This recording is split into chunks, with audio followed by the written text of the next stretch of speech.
Hi, Genies. It's Fisher. Before we get started, just a quick thank you for getting Extreme Genes to where it is today. We're on radio stations all over America, and our podcast is growing exponentially.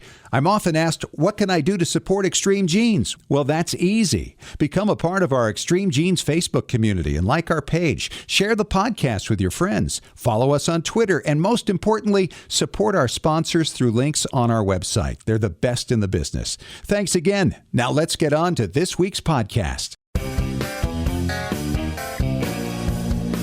Grandpa stole his first buggy in 1892.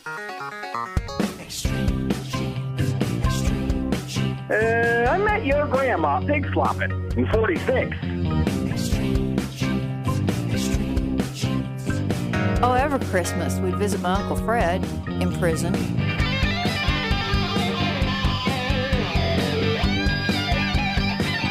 Hey, welcome to Extreme Genes, America's family history show on extremegenes.com. It is Fisher here, your radio root sleuth, on the program where we shake your family tree and watch the nuts fall out. It's summertime, and a lot of team members are traveling, so our show today is a best of Extreme Genes with some of our favorite stories from the past, including coming up a little bit later on, a man from Minnesota who learned about his grandmother who died young. She was born in the United States, never left the country, died in the United States, and then he found out that she had lost her citizenship as a result of one thing she did. And so she died a citizen of no country at all. Our guest was troubled by this and went to do something to honor his grandmother and others in a similar situation. You're going to want to hear my visit with Daniel Swalm from Minnesota coming up in about 8 minutes. Then later in the show, we'll talk to a man who learned early on about the power of digitization. In fact, he fell in love with it and started a website that has triple the number of digitized newspaper pages than the Library of Congress. Who is this man? What's the site? How can you benefit from it? You're going to want to catch my visit later on the show with Tom Triniski from Fulton, New York. This segment of the show is brought to you by myheritage.com. Right now, let's go to Boston and talk to my good friend, the chief genealogist for the New England Historic Genealogical Society and AmericanAncestors.org, David Allen Lambert. Hello, sir. Hello, greetings from Beantown in post-St. Patrick's Day celebrated Boston. Yes, I bet you that was quite the party there. I'm kind of going through this withdrawal right now, David, from Downton Abbey. My wife and I have watched this, of course, for 6 seasons. We didn't catch up with it, actually, until about the 3rd season, and then followed it faithfully all the way through to the end. And the other day, I found online, trying to figure out exactly how all these family members of the Crawley family tied together. There's a Crawley family genealogy online. And oh, my goodness. Yeah, it goes back. Remember at the end, it had the 3rd cousin once removed. We had, of course, Matthew and all these different branches of the family. And, of course, the children, now the grandchildren, and the new husbands and all this. So I posted it on our Facebook page with Extreme Genes. It has been reposted countless times, viewed thousands of times now. It has gone absolutely nuts because everybody loves Downton Abbey. Well, and I love Downton Abbey now, too, but I must tell you that I've only been a fan since Christmas time, where I sat down, we watched season 1. We watched in about 2 months the entire series and watched the very last episode the night before it actually aired on TV.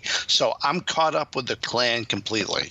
What a great show it was, and I'm looking forward to what Julian Fellows comes up with next, because he's got a deal with NBC for a show called The Gilded Age, which is going to talk about New York City in the 1880s, and it's going to be on network television. Oh, that's going to be coming wonderful. Out next year. Well, there's gold found everywhere. If it's not on TV, it's out in the eastern part of Galilee. I don't know if you saw the story about the 2,000-year-old Roman coin. That's amazing. Lori Ryman, while out hiking, looked down and found this coin that dates from around 107 A.D. Of the former Emperor Trajan, which was an image that was in honor of him by the current Emperor Augustus. I mean, I was a metal detector kid and, still use it occasionally. I've never found anything 1,000 years old just lying on the surface. No. What a very lucky lady. Incredible. Yes. So something washed out of a wall or something. Because and it's in great that's shape. Amazing. In great shape. And apparently it's so very rare. And I understand that it is now in the possession of the Department of Antiquities in Israel. So it will be shared by all the people out there. And that's the great thing about archaeology, is that you just never know what what the amateurs might find, as we've seen with the Anglo-Saxon Viking hordes that we've talked about. Well, going back a little further west from Galilee, northwest actually, we go to just a recap on St. Patrick's Day history. Do you realize that St. Patrick's Day as a holiday didn't start until 1631, and that was centuries after, in fact, 12 centuries after the death of St. Patrick himself. It started as a church feast. But did you realize that St. Patrick really wasn't from Ireland? No, I did not know that. Where was he from? He was a Roman. No. And we should really be calling it St. Maewyn's Day or Maewyn's Day. His real name was not Patrick. It was Maewyn Sucat, they believe. And he changed it to Patricus, which is a Latin term for father figure, and of course became a priest and is well known for converting the Druids to Christianity. And the American side of this holiday, well, it didn't come over with the Pilgrims. The first celebration in America that they can see occurred in your great old state of New York in 1762. And the idea of wearing green doesn't go back from the leprechauns. It actually dates from about 1798 during the Irish Rebellion. Wow. So, gave me a little bit of a wake-up call on what I knew about my own Irish heritage. Well, happy Maewyn's Day. Exactly. Well, I'll tell you, we're talking about things trending, and I am DL Genealogist on Twitter, and I've got a lot of followers, and I follow a lot of people back. But this tech tip that I came up with on the back of a Post-it note, really, was to create a longevity chart. Well, it's trending and being retweeted all over the place. It's a simple idea. As I told you, I just took a regular genealogy chart, or a pedigree chart, as some people will call it, and instead of putting in the names, I put in the age at death of my parents, grandparents, great-grandparents, and great-great. And you look at it, and you realize how different of a focus we're looking at in genealogy. And if somebody died like by they were shot or killed during a war or suicide, circle that number because that's not a basis. But I look at it and I say, oh my God, the average mean age that I could live to doesn't look like I'm going to push 90. So yeah, right. It's a fun little tech tip. It's free, something to do.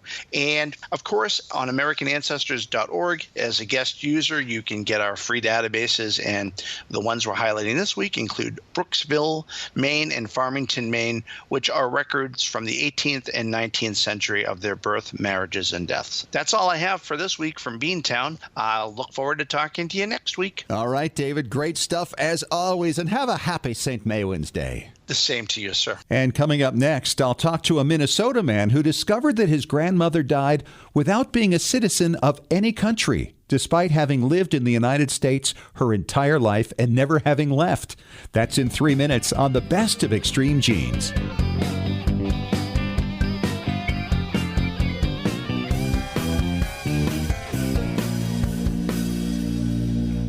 Extreme Genes is sponsored in part by 23andMe.com, a personalized genetic service that helps you understand what your 23 pairs of chromosomes, your DNA, say about you. 23andMe.com gives you a snapshot view of your DNA with more than 60 detailed reports on your health, traits, and ancestry, plus tools to explore and compare your DNA with family and friends. 23andMe.com is the first and only genetic service available directly to you that includes reports that meet FDA standards. Here's how it works. Order your DNA kit from 23andMe.com. Provide your saliva sample from home and mail it back to a CLIA-certified lab. Then you'll be notified when your reports are ready online. You'll also receive ongoing reports as new genetic discoveries are made and as 23andMe.com is able to clear new reports through the FDA. See why more than 1 million people are experiencing their genetics with 23andMe.com. Order your DNA kit today at 23andMe.com.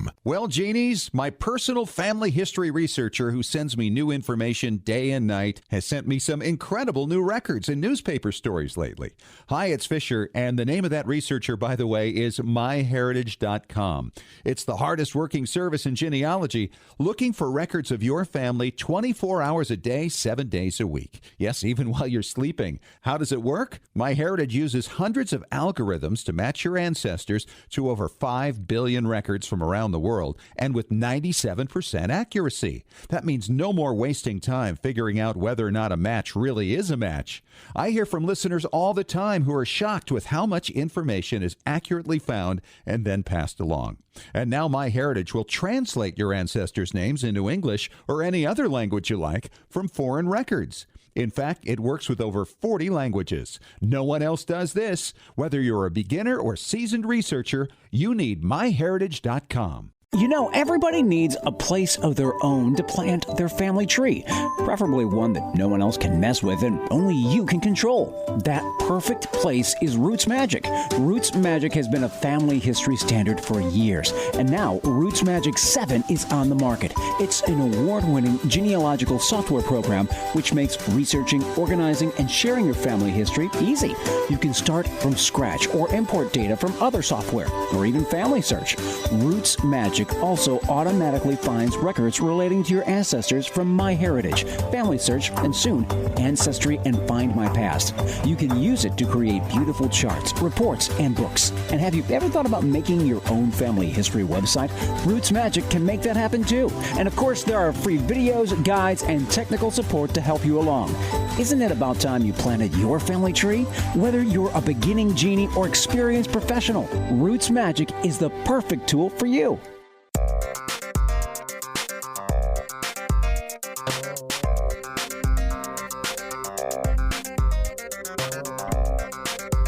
And welcome back to the best of Extreme Genes, America's family history show on extremegenes.com. It is Fisher here, your radio root sleuth.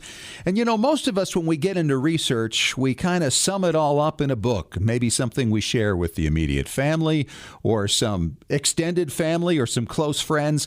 But really, that's about it. But my next guest actually discovered something that he wanted to take to a larger audience, like the United States Congress, and you're going to want to hear why. He's Daniel Swalm from Minnesota. Thank you for having me on. Just delighted to have you here, and let's just start with what your project was, and then we'll get to where this went, because it's really quite remarkable. You, like many of us, wanted to know a little more about your family. Yes, I was researching family history a number of years ago. I came across a piece of information that I had no idea existed. My grandmother, Elsie Knudsen-Morin, was born near Lake Superior in Minnesota's Arrowhead country in 1891, and she lived all of her life in Minnesota. She married my grandfather, who was a Swedish immigrant carpenter who came and settled in northeastern Minnesota. And a lot of Scandinavians settled in Minnesota. Lots, yes, is very, very Scandinavian, particularly on the North Shore. It's a mining and fishing and lumbering area, just like the old country. And they were married in 1914. Probably unbeknownst to her, and certainly unbeknownst to me as I was doing research, I discovered that on her wedding day in 1914, she was stripped of her American citizenship. What? Yes. She was stripped of her American citizenship. The Congress had passed in 1907 a law that was called the Expatriation Act. And it was a law that basically stated that if any American-born woman married somebody who was an immigrant who was not naturalized, and my grandfather was not naturalized at the time they were married, then that American woman, her citizenship was forfeit. And the law was retroactive, so when it was passed in 1907, it meant that people that had been born and were married in the 1800s retroactively lost their citizenship. I did not know that. I've never heard that. Amazing. Well, it's kind of one of those unknown pieces of American history that probably not Congress's finest hour. Right. The law was enforced by 3 presidential administrations, the Roosevelt administration, the Taft administration, and the Wilson administration. And the law was challenged in 1915 at the Supreme Court, and the Supreme Court upheld the validity of the law. Wow. So it was a very bizarre law, and as women's suffrage gained steam. Right, up to 1920. Yes. Parts of the law were repealed in 1922 with a piece of legislation called the Cable Act, and then in 1940, the law was completely repealed. Now help me to understand something, though, here, Daniel. Sure. And that is, if this went retroactively back into the 1800s, what happened when the man would naturalize? Would the woman automatically become an American citizen again? Right. Then she was renaturalized. She became a naturalized American citizen. Kind of weird because she was already born here. I mean, so... And the issue that I discovered, how I actually discovered it, was that there was a form that people had to fill out back in those days. It was called the Alien Registration and Property Form. And what they did is the government had this form, and people had to fill it out and turn it in. And the rationale behind that was that if a Mrs. Rockefeller or a Mrs. Carnegie or somebody from the Gilded Age married the Duke of Bulgaria or the Baron of who knows where in Europe, their money and property would not have been allowed to be transferred. Now, you have to remember that... Wow. In the 19-teens, that was during the time of World War I was going on, and then the United States entered in 1917, and that was when my grandma's document was dated. I had no clue because this was never talked about by my parents and in my family because Grandma Elsie died in 1926. She died in childbirth. Both she and the baby died. Quite young. Yes, she was probably about 35. And then my grandfather did not get his naturalization until 1928. As I was researching this and finding all this stuff out, I just kept digging and poking and researching, and what I found was that this had not just affected my grandmother, but it had literally affected thousands and thousands of people all over the United States. And so your grandmother, because her husband didn't naturalize till after her passing, actually died as I wouldn't say a foreign citizen, just as a citizen of no country at all, right? She was exactly. She died expatriated and not a citizen of any country, even though she lived her entire life in the Arrowhead of Minnesota. They never left the country, to the best of my knowledge. They were not wealthy. My grandfather was a carpenter. She was a housewife. They had 3 previous children, my mother and then my 2 uncles, and they have all since passed away. But yeah, it was just one of those historical oddities, and the more that I researched it and the more I found out about it, the more irritated I got. Yeah, I would too, yeah. Now, this thing wasn't repealed before she passed either, so... No, this applied to many people, and many people listening no doubt have ancestors in a similar situation. Absolutely. So what I did a number of things. I wrote an editorial for the local paper here in the Twin Cities, for the Minneapolis Star-Tribune, about my grandmother's story. It was titled The Citizens That a Nation and Time Forgot, and it's still online, and people can still Google it and find it. I then started a Facebook page called Justice for Elsie, which I told the story, and then I also met with representatives of Senator Al Franken and told them the story. And much to my surprise, they were very interested. Nobody had heard of this. They were very interested in it. And so we began a process to either restore citizenship to my grandmother and these women, or to at least have that wrong acknowledged in some way. And as we went on, it became apparent that it was just going to be too much of a legislative nightmare to posthumously restore the citizenship, which kind of irritated me because the law that stripped people of citizenship was retroactive. So yes. Oh no, well, we don't do that anymore. Oh, I see.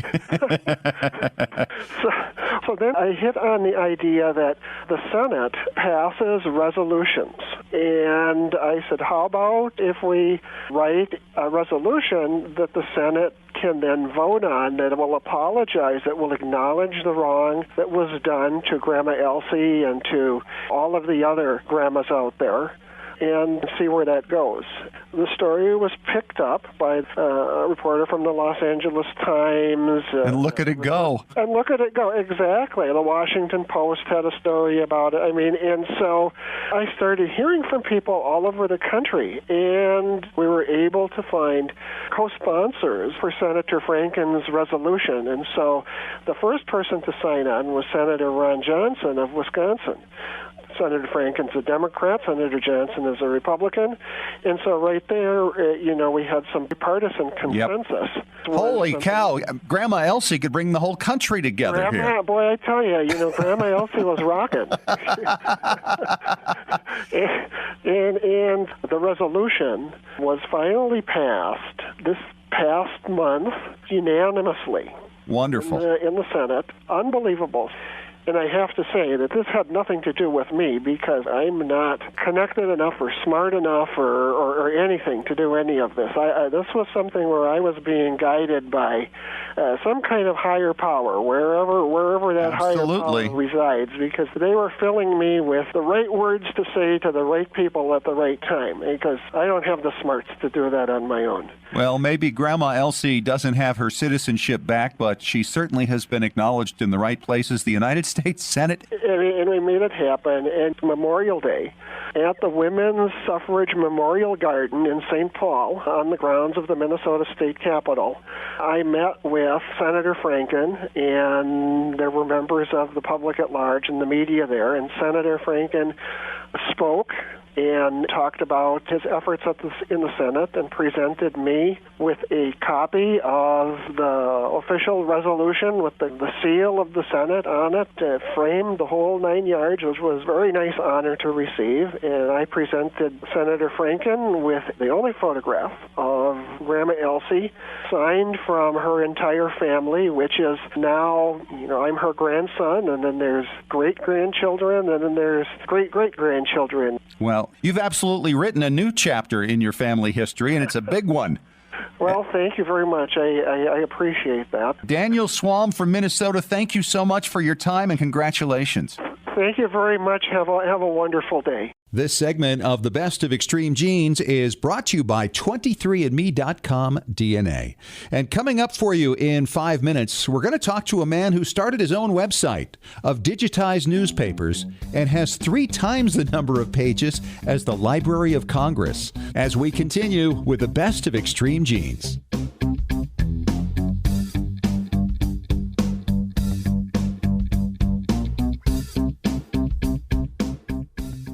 Scientific studies have proven that youth who know even a little bit about their family history perform better academically and have a greater sense of personal confidence and stability. Genealogy is its own incredible superpower that arms our children with super strength. But how do you get your child or grandchild interested in studying their family history? That kind of stuff is just for grandmas, right? Not anymore. ZapTheGrandmaGap.com leaps the generation gap in a single bound. Author Janet Hovorka provides you with useful and timely advice on helping the young people in your life become engaged in their own family history. Janet has an entire collection of books to inspire the young and the young at heart in fun, interactive ways. She also offers creative tips and advice on her blog and in her free weekly newsletter.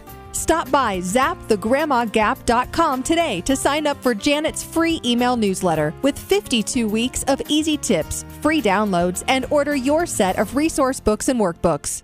Looking for an easy way to show off your family history and share it with your family? Family Chartmasters offers beautiful custom pedigree art pieces and inexpensive family reunion draft charts in any design or size that fits your needs. With a free consultation at FamilyChartmasters.com, you can get started creating a new family masterpiece. Family Chartmasters has over 11 years of experience in creating and printing family charts. They can print any style of genealogy chart from any genealogy file style and can create exactly what you're looking for. You'll work with a specialized and talented consultant whose goal is to make you happy. Decorative charts make fantastic gifts for all occasions. And with Family Chart Master's option of ordering duplicate charts at half price along with your original purchase at full price, you can afford to give a family heirloom to each member of your family. Contact Family Chart Masters today at FamilyChartMasters.com for your free consultation. Family Chart Masters will give the greatest care to your family history.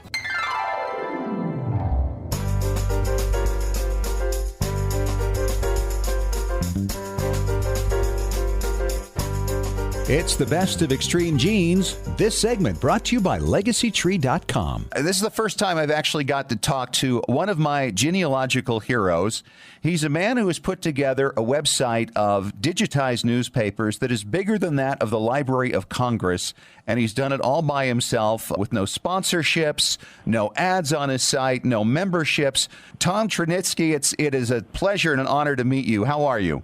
I'm very good, thank you. The site is called FultonHistory.com. If you go there, it's kind of, I would say it's artistic, Tom. Is that a fair assessment? Yes, it is. It has bubbles and fish and old-time radio shows on there, and it kind of hides the fact that the reality is there is more information on New York State than is probably on any other site you can think of. When did you start this thing, Tom, and why? Well, actually, I started it probably in the late 1990s.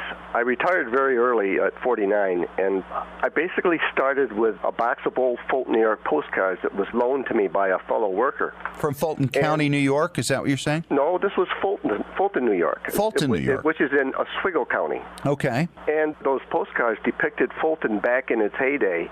It was a very, very busy town. You can get a job anywhere you wanted, and the way the lawns were kept and the people kept their houses, it was phenomenal.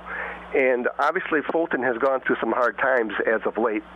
And these old postcards, I wanted to share them with people and didn't really know how about going out doing it. So I come up with the idea of putting up a real simple website. I guess my first name at that time was called Old Fulton, NY, New York.RU. .da. Yeah, I know it's a little strange, but we'll all remember that. Yeah, I know it. And anyhow, I put the postcards up and mentioned it around Fulton, and people got a really good kick out of that because, again, a lot of these people now never knew Fulton back in that day. Sure. Really showed a lot of interest. So then I branched into newspaper scanning, and I scanned the local newspapers, Oswego Daily News, which was on a tabloid-sized scanner, and it took me just about a year to do the whole run. And I did one page at a time, and while I was scanning it, I was reading the next page. So it was very interesting. That newspaper was what we call very photo-rich, and it would take pictures of birthdays, graduations, retirements, you name it, full of photos. And at that time, I was just getting into word recognition, and I had tried a bunch of programs. And I said, well, let's see how that works with the newspaper. And I was amazed at the quality I was getting out of the scans and the word recognition. Yes. I put the website up and started doing the newspaper and got around town, and people were just floored by putting a key word out there, and also they see a picture of themselves, graduation or retirement or what have you, and it kind of really took off at that point. As time go on, I wanted to add more newspapers, but the newspapers that I wanted to add were bigger than the tabloid scanner I had. And at that point, I realized if I was going to stay doing this, I had to go out and buy a microfilm scanner.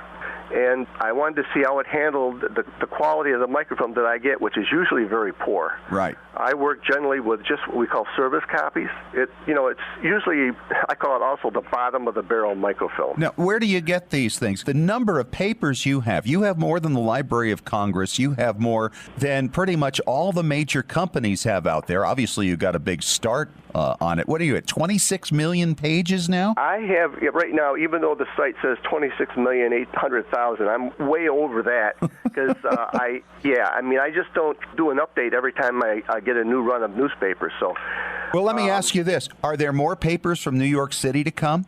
Yes.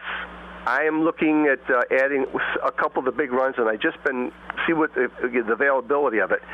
That's one of the big things that I try to do is I got to contact these various libraries that have it and see if they'll let me borrow it. And, as part of the deal is, if they let me borrow it, I give them a complete digital copy of it for their use, if they want to use it for. Sure. And that's a good deal, I think, for me and them, because for them to go out and have that done. I think that's how most people do it now, right? Yep, that's right. Well, tell me some stories, Tom, about people and their discoveries that have touched your heart and made you feel good about what you've done. I get these all the time. These people they'll come onto my site and they'll do a search not thinking they're going to get nothing. Because, again, even though I'm heavily into New York State newspapers, New York State newspapers also included information from other newspapers across the United States, because they use the wire to use it as fillers on their newspaper. Yes. And they'll come in and type in a keyword, and all of a sudden it pops up in a New York State newspaper about something that they never dreamed would be there. And, I always get these things. I never knew anything about my family, about what they did. They never talked about this particular great-grandfather or something, and now I know why, because they found out that this guy might have been in jail or murdered somebody. It's just things like that pop up that you just never knew you would be able to find out anything about it. Well, and I'll tell you that one of the things that you printed that nobody else has gave me the name of a third great-grandfather I'd been looking for 30 years. And wow. I was able to match his burial information from the newspaper with the grave in Brooklyn, New York. Found he was buried with a previously unknown daughter of a great-grandmother of mine, which basically proved that he was the right guy. Yeah. And then his presence proved who she was. So I wouldn't have found one without the other. That got me back into Connecticut, and ultimately that line took me back to the Mayflower. And that's because of what you'd done. Wow. Yeah, I get that type of information all the time from people. And, that's probably I get the most kick out of. Hearing those stories, I says, my God, this is great, So, things like that which keep me going in this. As you know, I don't make any money on these projects, but I sure do like hearing these stories. Well, now tell me why it is you haven't commercialized this. It is free to everybody, and we need to tell them the address right. It is FultonHistory.com.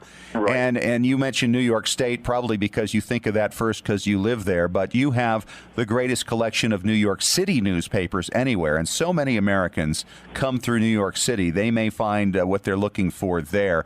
But why not commercialize it? Why is it you haven't pursued $1 on this thing, not even ads on your site, Tom? Yeah, a lot of people enjoy the site as it is free because, quite frankly, they can't afford the pay sites.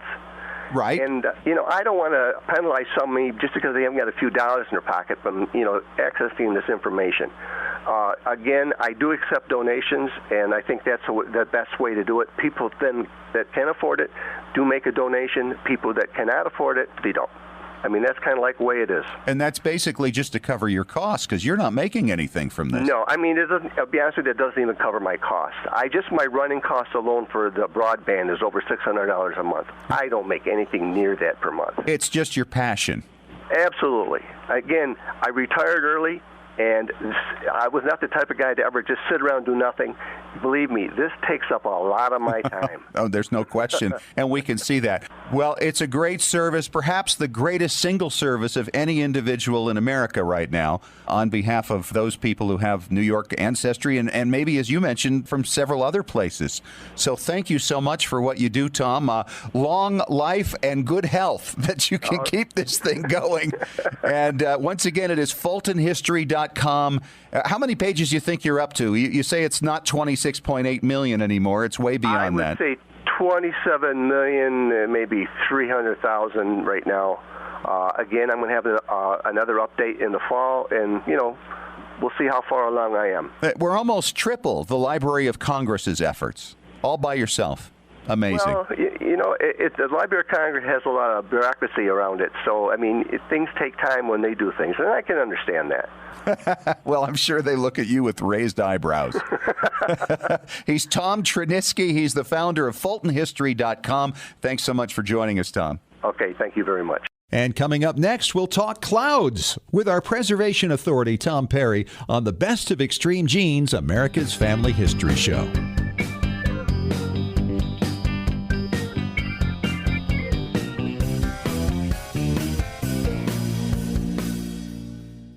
Legacy Tree Genealogists is a proud sponsor of Extreme Genes. Based in Salt Lake City, Utah, near the world's largest family history library, we've been working with genealogists all over the globe since 2004 to track down records, find your ancestors, and the stories that bring your legacy to life. We also analyze DNA test results, help you join lineage societies, and find missing cousins or heirs to property. Legacy Tree is the recommended research partner of MyHeritage.com and is the world's highest client-rated genealogy firm. Call us toll-free at 1-800-818-1476. Call now or register online to get a free estimate. Learn from our free genealogy tips on our blog at legacytree.com/blog. Even experienced researchers can benefit from our proven and experienced staff of specialists who can bring new approaches to old problems. Legacy Tree Genealogists. We do the research, you enjoy the discoveries. legacytree.com.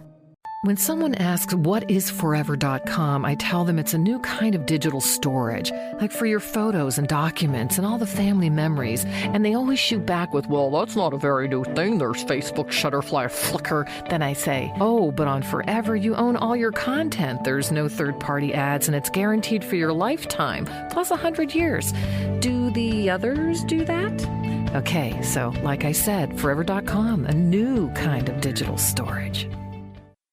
You are the chief memory officer of your family. You get that frantic phone call about the reunion in 2 days and they need the slideshow, and you're ready because you use Forever.com. Photos, news clippings, heck, you automatically upload the photos on your cell phone every day. You have everything digitally stored and organized where you can share it privately with your friends and family. No ads, and it's permanent, guaranteed for generations. Yes, you are the chief memory officer, and you have Forever.com. Did you know that Family Search Family Tree is available through a powerful new mobile app experience? That's right. Now you can view, edit, and even add information to ancestors in your family tree whenever and wherever you are. You no longer need to wait to get home or make a date with your computer to view or update your family tree. You can add details to your tree when visiting with family or when capturing details from a trip to the cemetery. You can share new family history discoveries from classroom settings. You can even make the most of your time when waiting for doctor appointments or car repairs. Get started today by downloading the free Family Search Family Tree app to your Apple or Android device. Visit familysearch.org/tree app to get the Family Tree app for free. Exploring and expanding your family tree has never been more convenient. Visit familysearch.org/tree app to download the Family Search Family Tree mobile app today.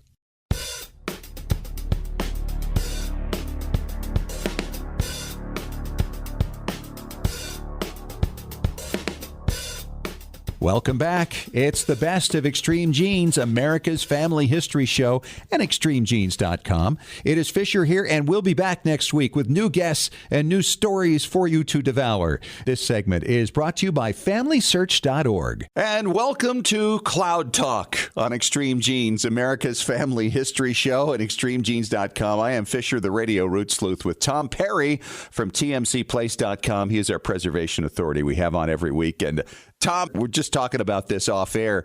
It is just amazing how quickly things are changing with the cloud and how that is kind of confusing. You know what it really reminds me of? Going way back when fax machines first came out. Yep. Remember this? Yep, absolutely. Fax machines came out and businesses immediately went to these things because it was a huge boon in communication. And yet there were so many people who hadn't even heard of them yet, and they were already in all the businesses around the country. And wait a minute, what does the fax machine do? We could have this at home? Remember? Oh, yeah, exactly. Any place you had a phone plugged, you could have a fax machine. Right, and so everything has changed. Now the cloud has kind of become, I think, in some ways, very much the same thing as a 21st century version of the fax machine, where it's out there, everybody's using it, but there's still a huge number of people kind of left scratching their head going, well, wait a minute, what do I count on? How do I use it? What should it cost me? Why should I use it? And exactly. All these things. Oh, that is absolutely the best comparison I've ever heard of what the cloud is. Even before this, when there were copy machines, which actually turned into fax machines, You'd go into the precursors to Kinko's, and they didn't let you touch the machines. You would hand them your stuff. They would run it, and then they started letting you start doing it. If you can power on your computer, you can store stuff in the cloud. It's really that easy. It's not as hard as people think it is. Right. And we're addressing folks who are just getting started in this and in storage and in preservation of their digital material. And some people are intimidated. They think, I don't want to learn this new software. I don't want to learn how to fix my pictures. Storing stuff on the cloud isn't like that. It's not something new you need to really learn. Anybody that's even a virgin at computers can figure out how to do this. You have an icon on your desktop, and you tell it that's where you want to store everything is on Lightjar or iCloud or their Google Drive or Dropbox. And once it's set up, it does it for you in the background. You just keep dropping it. And one of the neatest things about the cloud that I love is whether I'm on the road, if I'm home, if I'm at work, I can access any of my stuff. I don't have to, make a backup of this drive, keep it on this thumb drive, haul it with me. I can go any place there's an internet connection, even on an airplane, and I can go to Dropbox and work on a Photoshop document or work on my genealogy or anything I want to. And the neat thing about it is, hey, my sister Diane might be interested in these photos that I just found. So I send her an invite. She gets an email. She has access to just that folder that I gave her permission to. It's almost like one of those too good to be true things. It is absolutely incredible. And everybody needs to get some kind of cloud storage. We had a friend that just lost her house just the other day that burnt to the ground. And all her stuff was in it. They had nothing on the cloud. So basically, if their brothers or sisters or other relatives didn't have any copies of what they had just had in their house, they've lost everything. Yes, that's right. We just had a disaster at our home radio station of past storage. Now, fortunately, of course, everything for Extreme Genes is stored on a cloud. So while it took some time to restore everything that had been lost locally, it was there. And exactly. We were able to get back in business pretty darn fast. But this is such an important thing to understand if you're just getting started in family history, that the cloud is a simple thing that takes care of itself. In fact, I've got one that every 15 minutes it goes through and looks for any changes I've made in my computer at all and makes those changes and duplicates them in this cloud storage area. And like you say, instant is what's so important. In fact, right after the break, let's talk a little bit about how instant this thing can be, but you don't have to keep everything on every single computer. You can give certain parameters of what you want to keep on each individual computer. All right, great advice. We'll get into it more coming up in 3 minutes on Extreme Genes, America's Family History Show.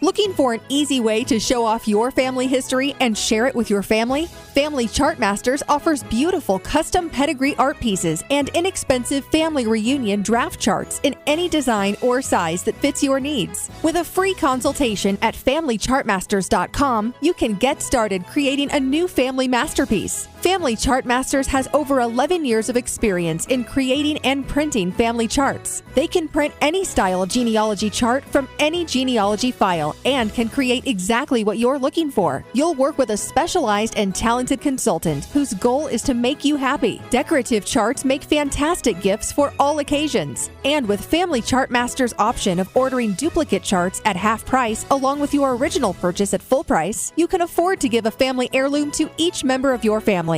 Contact Family Chartmasters today at FamilyChartmasters.com for your free consultation. Family Chartmasters will give the greatest care to your family history.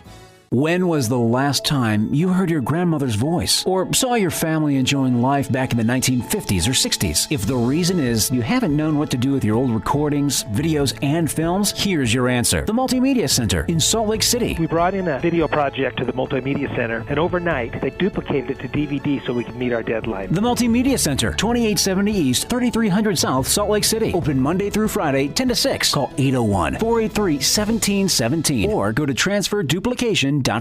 Extreme Genes is sponsored in part by 23andme.com, a personalized genetic service that helps you understand what your 23 pairs of chromosomes, your DNA, say about you. 23andme.com gives you a snapshot view of your DNA with more than 60 detailed reports on your health, traits, and ancestry, plus tools to explore and compare your DNA with family and friends. 23andme.com is the first and only genetic service available directly to you that includes reports that meet FDA standards. Here's how it works. Order your DNA kit from 23andme.com. Provide your saliva sample from home and mail it back to a CLIA-certified lab. Then you'll be notified when your reports are ready online. You'll also receive ongoing reports as new genetic discoveries are made and as 23andme.com is able to clear new reports through the FDA. See why more than 1 million people are experiencing their genetics with 23andme.com. Order your DNA kit today at 23andme.com.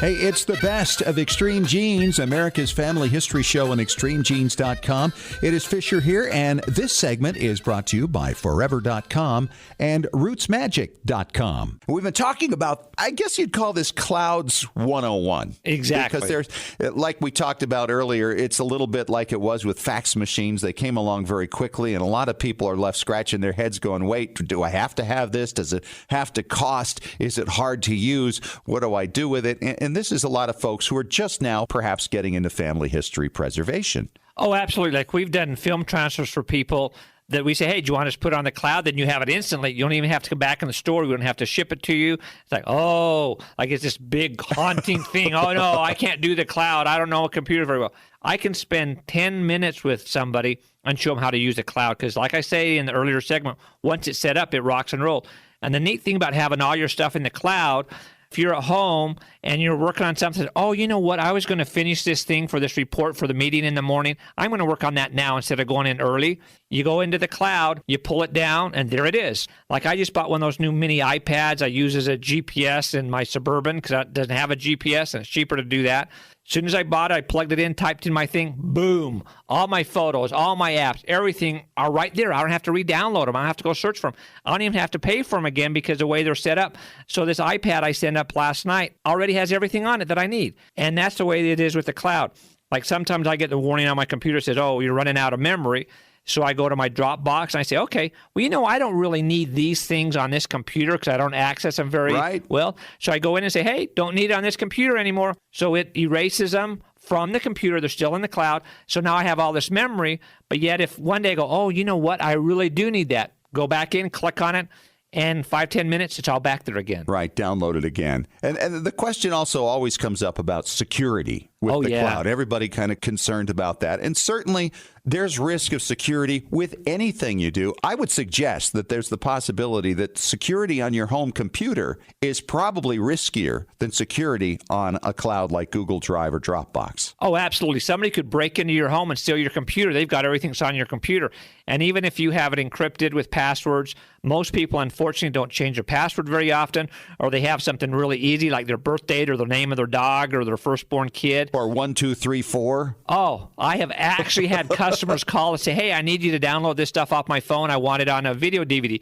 In fact, we tell them, change your password, send that to us, and then change it back so we don't have it. They go, oh, no, it's easy. It's just 1, 2, 3, 4. And I'm going, okay, you just gave me your password. What other devices do you have that have the same password? So security is important. I have never heard of a breach on the cloud. I'm sure someday it will happen, but these guys, they've learned from all the mistakes with Target and Home Depot that their stuff is so redundant now. Nothing's perfect, but I mean, it's getting close to being there. But it's just so nice that anytime you need anything, it's right there on Dropbox. And like I mentioned in the first segment, if you have relatives that you're working on things with that you want to collaborate, you open up a Dropbox folder that everybody has access to. So they can drop photos in, you can drop photos in, they can look at it instantly. There's not sending things, they're not getting discs and mailing them. It saves you so much time. It's just absolutely a must-have. Everybody needs to have a cloud. And as you mentioned, it's not expensive. A lot of clouds are even free if you keep your memory under so much. We have tons because we do lots of video for people, but yet we spend less than $100 a year. That's less than $10 a month for terabytes worth of storage. So it's awesome. If you can get 2 clouds, make sure the clouds aren't related. Whether you want Google Drive, iCloud, Dropbox, Lightjar, iCloud, get them. All right. Good stuff, Tom. Thanks for coming on. Glad to be here. Hey, that wraps up our show for this week. I am Fisher, and we'll all be back next week with the brand new edition of Extreme Genes, America's Family History Show. Thanks once again to Daniel Swalm from Minnesota for sharing his story about his grandmother, who through no fault of her own lost her citizenship and what he did to honor her. And to Tom Triniski from FultonPostcards.com for telling us his incredible story. Talk to you again next week. And remember, as far as everyone knows, we're a nice, normal family.